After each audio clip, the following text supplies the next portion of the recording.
मत चोरीच्या आरोपांवरनं राहुल गांधींच्या नेतृत्वाखाली विरोधी पक्षातल्या खासदारांनी संसदेपासून निवडणूक आयोग कार्यालयापर्यंत मोर्चा काढला। यात काँग्रेस, समाजवादी पार्टी, आम आदमी पक्ष, द्रमुक यासह इतर अनेक विरोधी पक्षांनी सहभाग घेतला। इंडिया आघाडीच्या या मोर्चादरम्यान राहुल गांधी, प्रियंका गांधी, शरद पवार, सुप्रिया सुळे, संजय राऊत यांचाही सहभाग होता। निवडणूक आयोगाच्या विरोधात जोरदार घोषणाबाजी करण्यात आली। दरम्यान पोलिसांनी इंडिया आघाडीचा मोर्चा अडवला आणि खासदारांना ताब्यातही घेतलं।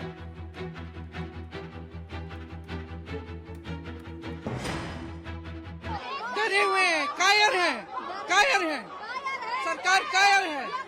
डरे हुए हैं, कायर हैं, सरकार कायर है। एक्चुअली बात नहीं कर सकते हैं, रियलिटी ये है क्योंकि सच्चाई देश के सामने है और ये जो लड़ाई है ये राजनीतिक नहीं है, ये कॉन्स्टिट्यूशन की लड़ाई है, कॉन्स्टिट्यूशन को बचाने की लड़ाई है, वन मैन वन वोट की लड़ाई है। इसीलिए हमें साफ प्योर वोटर लिस्ट चाहिए। एक हॉल में सब 200-300 मेंबर्स को एक जगह बिठा के वो कह सकते थे, जैसा कि राहुल गांधी जी एक्सप्लेन करे कि बहुत से चीज़ें ये है कि वैसा ही वो बिठा के पूछ सकते थे और हमको जो बोलना है सारे मेंबर बोलते थे। अब 30 मेंबर को आओ, अब 30 मेंबर किसको भेजना, क्योंकि इसमें अलायंस पार्टीज है सब और हम चूज करना अच्छा नहीं रहता। तो हम चाहते थे कि एक हॉल में बिठाकर वो खुद आकर एक्सप्लेन कर सकते थे, हम भी कुछ बोलना है वो बोल देते थे। हम शांतता मार्ग से ही हमारी लड़ाई जारी रहेगी। तो अब आगे किस तरह से मैम करेंगे? महात्मा गांधी जी को आदर्श मानते हैं, उसी तरह हम आगे लड़ाई करते रहेंगे। Most corrupt and bias election commission, इसीलिए उनके खिलाफ हम लोग मोर्चा निकाल रहे हैं।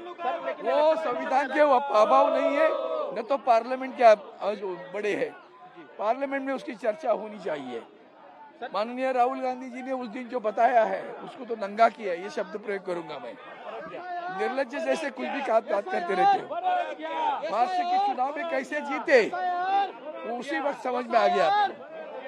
इसलिए एसआईआर के बारे में 60 लाख लोगों के नाम काटते हो, आओ चर्चा करो।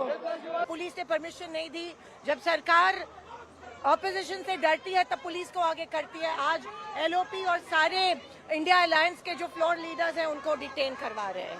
लिखा था खत में कि सभी विपक्ष के सांसद शांतिपूर्वक मार्च कर रहे हैं पार्लियामेंट हाउस से लेकर निर्वाचन सदन तक, और सामूहिक तरीके से सारे सांसद इलेक्शन कमीशन को एक दस्तावेज पेश करना चाहते हैं एसआईआर को लेकर।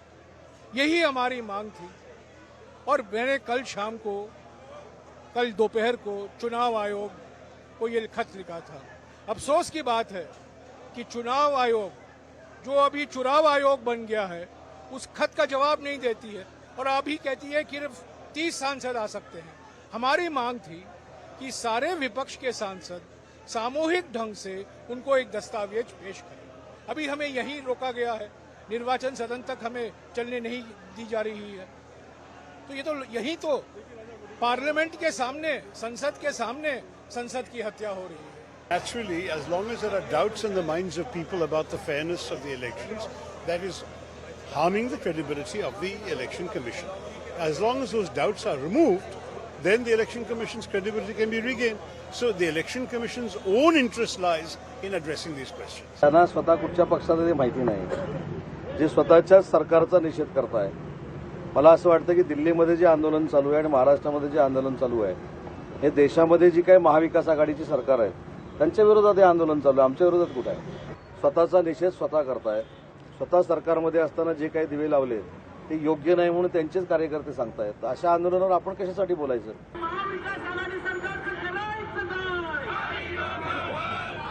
महाविकास आघाडीला ज्या सरकारमध्ये स्वतः होते त्याचाच निषेध करायचा आणि महायुतीच्या विरोधात आंदोलन करायचं, ही प्रथा कदाचित आजपर्यंतच्या राजकारणात कोणालाच कळली नसेल, अशी आंदोलनं चालू आहे।